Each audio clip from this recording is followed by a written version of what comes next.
यदि आपका खुद का घर नहीं भरना है तो हम क्यों फिर हमारे 5,000 किराया आता है, हमारे 5,000 खर्च देते हैं, हमारे उनको पता है कि हमारी घर की स्थिति क्या है, उनको क्या पता है, गाड़ी में आते हैं गाड़ी में चले जाते हैं। और अशोक जी को पता है कि यदि मैं नाम उजागर करूंगा तो मैं इन बेरोजगारों के साथ मैं खुद बेरोजगार हो जाऊंगा, उनके सीएम की कुर्सी चली जाएगी।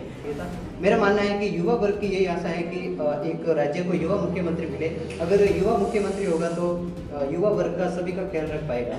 ये लोग खुद अपनी पार्टी यूनाइट नहीं कर पा रहे, ये लोग हिंदू मुस्लिम को क्या यूनाइट करेंगे। आज हम पाली के कोचिंग इंस्टीट्यूट के अंदर खड़े हैं, जो वर्तमान में राजनीतिक हालात बन रहे हैं, जिसके अंदर अशोक गहलोत जी पायलट की लड़ाई के अंदर राज्य विकास की ओर जा रहा है या विकास से पीछे जा रहा है, और इसे बीजेपी को लाभ मिलेगा या हानि मिलेगी, इसको लेकर हम कोचिंग इंस्टीट्यूट के अंदर जो युवा वोटर्स हैं उनसे जानकारी लेने का प्रयास कर रहे हैं कि वो क्या सोचते हैं या क्या करेंगे।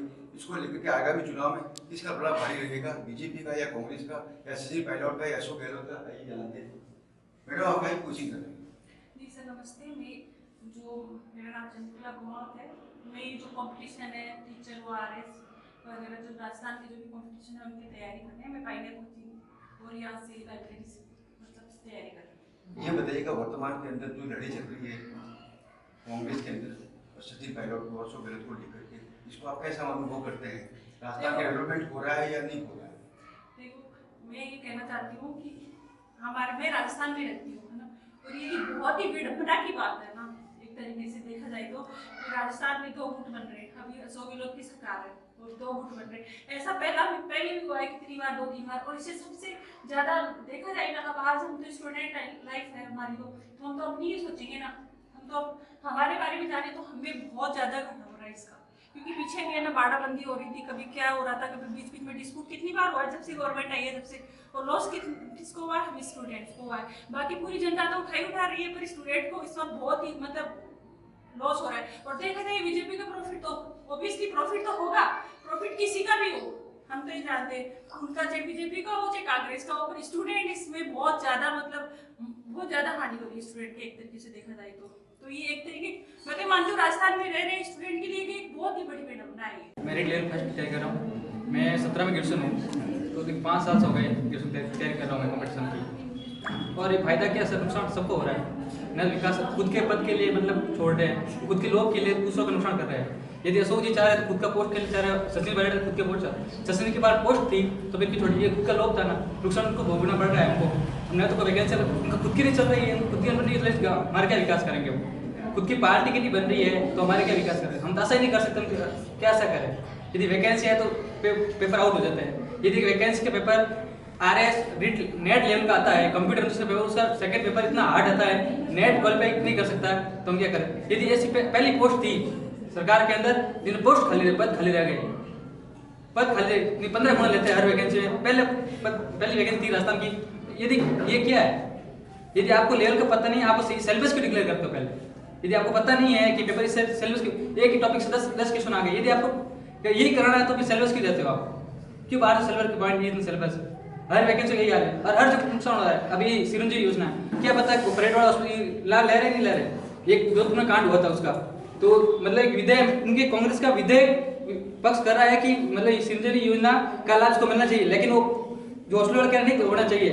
और मतलब विधानसभा में खुद विधेयक उसके बोल रही है कि गहलोत साहब आप क्या कर रहे हो, ये सिरंजी लाभ नहीं है क्या? उनके खुद नहीं। और यदि एक कांग्रेस का विधेयक ये बोलता है कि किसान का बेटा यदि अधिकारी बन जाए, ये जो भी गवर्नमेंट में बनना है, तो उनको जलन हो रही है क्या हमसे?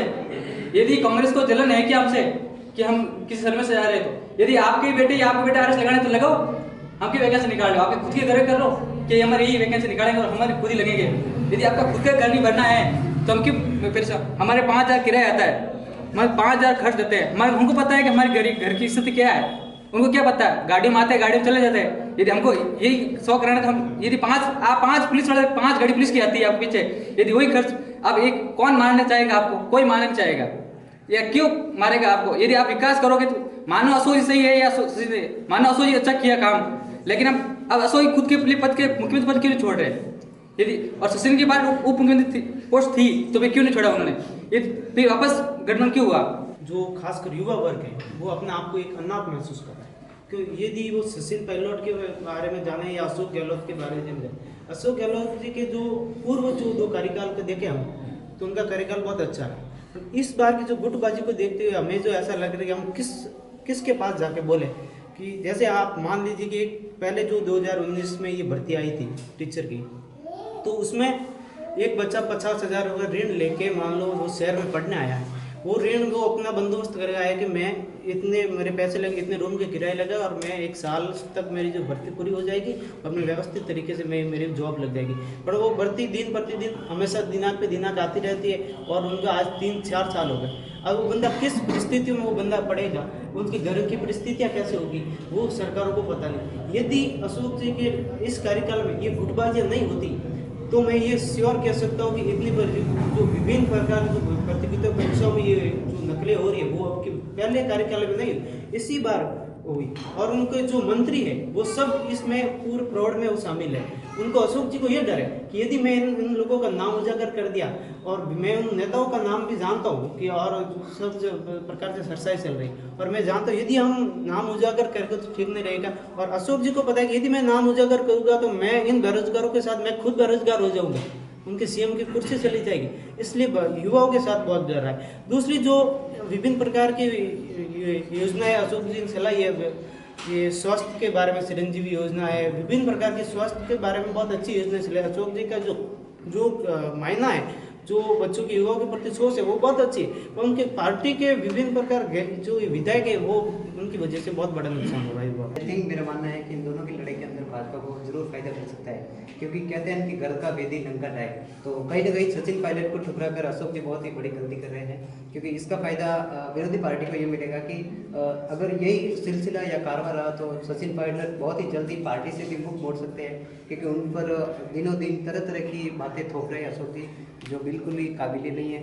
और मेरा मानना है कि इसमें भाजपा जरूर फायदा उठा सकती है। जिस प्रकार से कल सचिन पायलट ने झालावाड़ से चुनाव दौरा जो शुरू किया, मान लो जो एक तरह का वही है रणनीति शुरू की, उसी प्रकार से वसुंधरा राजे जी ने भी हवाई यात्रा करके कोटा बूंदी का निरीक्षण किया। तो मेरे को कहीं ना कहीं लगता है कि इनकी रणनीति साथ चल रही है और अशोक जी को कहीं ना कहीं नुकसान हो रहा है, और अशोक जी को जो केंद्र में पद मिल रहा था उसको ससम्मान ग्रहण कर लेना चाहिए था और सचिन पायलट जी को मुख्यमंत्री के तौर पर चुनना जाना चाहिए था।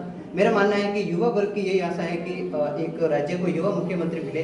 अगर युवा मुख्यमंत्री होगा तो युवा वर्ग का सभी का ख्याल रख पाएगा। और रही बात मैं पिछली भर्तियों का जो देख रहा हूँ, मैंने स्वयं अनुभव किया है, मैं फिलहाल कांस्टेबल पेपर पास हूँ, लेकिन मेरा मानना है कि जिस लेवल की तैयारी की थी और जो पेपर दिया आईपीएस लेवल का, मैं नहीं मानता कि एक आईपीएस भी उस पेपर को सॉल्व कर सकता है, क्योंकि ये विधानसभा में मुद्दा उठ चुका है कि एक आईपीएस भी जिस पेपर को सॉल्व नहीं कर सकता है, उस पेपर को आप जब बंदे के सामने रख सकते हो तो कैसे एक पुलिस वाला, आप कांस्टेबल ढूंढ रहे हो कि आईपीएस, ये क्या मायना है? युवाओं की परीक्षा ले रहे हो, क्या कर रहे हो? तो मेरा मानना है कि कहीं ना कहीं ये भी पेपर में धांधली हुई है। जिस तरह से एक ही पेपर को लीक माना है, तो मैं ये मान लूंगा कि या तो आप भर्तियां बंद ही कर दो, युवा वर्ग को मत कमजोर करो, क्योंकि हम लोग घर छोड़कर शहरों की तरफ आते हैं और पीछे की आर्थिक स्थिति क्या होती है हम लोग उसको लेकर चलते हैं, और जब एक भर्ती कैंसिल हो जाती है तो हमारा पूरा डिमोटिव हो जाता है। हमारे परिवार को हम लोग जवाब नहीं दे पाते हैं कि क्या हुआ, हम सिर्फ यही कह पाते हैं कि भर्ती रद्द हो गई, तो वो समझ नहीं पाते हैं क्योंकि वो इतने शिक्षित नहीं है कि भर्ती रद्द कैसे होती है, पेपर लीक कैसे होता है, इस सब मैनेजमेंट समझ पाता है। लेकिन मेरा मानना है कि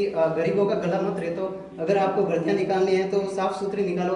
जो अभी फिलहाल CET जारी किया है, तो इसका जो सिलेबस इतना विस्तृत दिया है कि एक समझदार बच्चा तो मेरे हिसाब से कवर अप कर लेगा, लेकिन जो आने वाले जो बच्चे हैं वो कहीं ना कहीं इसमें उलझ जाएंगे, और मेरे को नहीं लगता कि आने वाली भर्तियों को वो अटेंड कर पाएंगे और अपना अच्छा परफॉर्मेंस दे पाएगा। इसलिए मेरे को लगता है कि पेपर की धांधली वाले ही लगते रहेंगे और गरीबों के मुंह पर लात लगती रहेगी। हमें चाहिए सिर्फ रोजगार, और रोजगार के लिए है नियमित भर्तियाँ हो, नियमित समय पर जो समय दिया गया है उसमें एग्जाम हो और उसका रिजल्ट निकाले और नियमित समय में उसकी योजना क्रियान्वित और लगाया जाए। अब कई 2013 का मैं सुन रहा हूँ वैकेंसियों का रिजल्ट आ रहा है, 2013 का रिजल्ट आ रहा है, सफलीकरण हो रहा है, वापस आ रहा है, मतलब बैकडोर एंट्री है, ये सब बैकडोर एंट्री है, कुछ नहीं है। रिजल्ट होना चाहिए, फेयर होना चाहिए, एक रिजल्ट होना चाहिए और सारा कुछ क्लियरिटी होनी चाहिए। हाँ, जैसे बताया भाई साहब ने कि हाँ सरकारों के लोग लग रहे हैं, हाँ वास्तव में लगे।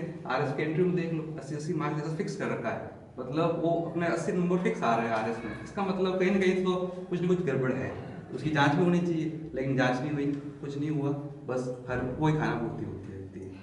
तो मैं तो यही मानना है युवाओं का ये है कि आप रोजगार समय पर देखिए, जो टाइमलाइन दे रखी है, जो सेंट्रल की गाइडलाइन है, SSC है, UPSC है, एक साल में उनको भर्ती की प्रक्रिया पूरी होनी थी, वो सारा कुछ होना चाहिए, वही भर्ती प्रक्रिया यहाँ लागू हो जाए।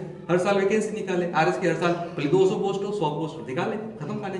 और जो पोस्टें हैं उनकी हर साल की भर्ती हो जाए, मेरा एक मानना है। और समय पे टाइम पे एग्जाम हो जाए, उनकी भर्ती होगी और वापस क्रियान्वित हो जाए, और कुछ नहीं। और जो सरकार की जो गुटबाजी चल रही हो, तो उनका रिजल्ट आपके सामने दिसंबर में आ जाएगा 2023 में, दिसंबर 2023 में रिजल्ट आ जाएगा सामने। तो सरकार रिपीट होती नहीं, कुछ अच्छी योजना होते हुए भी सरकार रिपीट नहीं हो पाएगी, मेरा एक मानना है। कुछ योजना अच्छी लाया है, जैसे ओल्ड पेंशन स्कीम, ये सेंट्रल में नहीं लाया, ये 36 के अंदर हमेशा ऐसा पैटर्न चल रहा है, हर 5 साल नई सरकार आती है। बिल्कुल पैटर्न चलने का कारण है कि दूसरा कोई है नहीं ऑप्शन। अब आप जो ऑप्शन की बात कर रहे हो, आप पार्टी का एक ऑप्शन आया है, राजस्थान में भी आया है, यहाँ दूसरी जगह भी चल रहा है। लेकिन मैं कह रहा रेवड़िया पार्ट के कोई भी सरकार यहाँ बंद तो जाती है, लेकिन विकास नहीं। आपको पता है सिर्फ रेवड़िया पार्टी है, आपको फिजिकल डिफिसिटी कितनी है देखना है गवर्नमेंट की क्या चाह। आप बिजली फ्री कर रहे हो, लेकिन क्या बिजली दे पा रहे हो क्या? गाँव में क्या हालत है? आप शहर में बिजली दे पाते हो, गाँव में 12 घंटा लाइट नहीं रहती, उस बिजली फ्री का क्या मतलब? मैं तो कह रहा हूँ उससे पैसे लो आप, लेकिन टाइम पे बिजली दो। जो आप योजनाएं दे रहे हो उसका फायदा तो गवर्नमेंट पे करने के लिए तैयार है, लेकिन उस जो योजना है अच्छी तरह से लागू होनी चाहिए। मैं ग्रामीण क्षेत्र से रहता हूँ, उसमें 12 घंटा लाइट नहीं रहती, उस बिजली का क्या महत्व करते हैं? तो आप उस फ्री से जगह मुझे करो चॉइस देकर बिजली उपलब्ध कराओ, किसानों को बिजली उपलब्ध कराओ। आप जो बिजली खरीद रहे हो टाइम पे खरीदो और सबको उपलब्ध कराओ। मेरा मानना तो ये है, आप फ्री की रेवड़िया बांटने से कोई मतलब नहीं। मैं तो ये मानती हूँ कि सरकार किसी के भी हो, इन लोग को अगर करना ही है डेवलपमेंट तो स्कूल्स और गवर्नमेंट कॉलेजेस में करना चाहिए, क्योंकि जैसे कि आप यहाँ की भी कंडीशन देखें, ज़्यादातर इनका फोकस स्कूल्स में और कॉलेजेस में होना चाहिए। क्योंकि स्कूल्स तो चलो डीएम के अंडर होती है, लेकिन कॉलेजेस तो पार्टी के अंडर होते हैं। वहाँ ना प्रॉपर क्लासेस होती है, ना लेक्चरर्स प्रॉपर आते हैं, और अब कॉलेजेस की कंडीशन देखेंगे वो भी उतनी अच्छी नहीं है।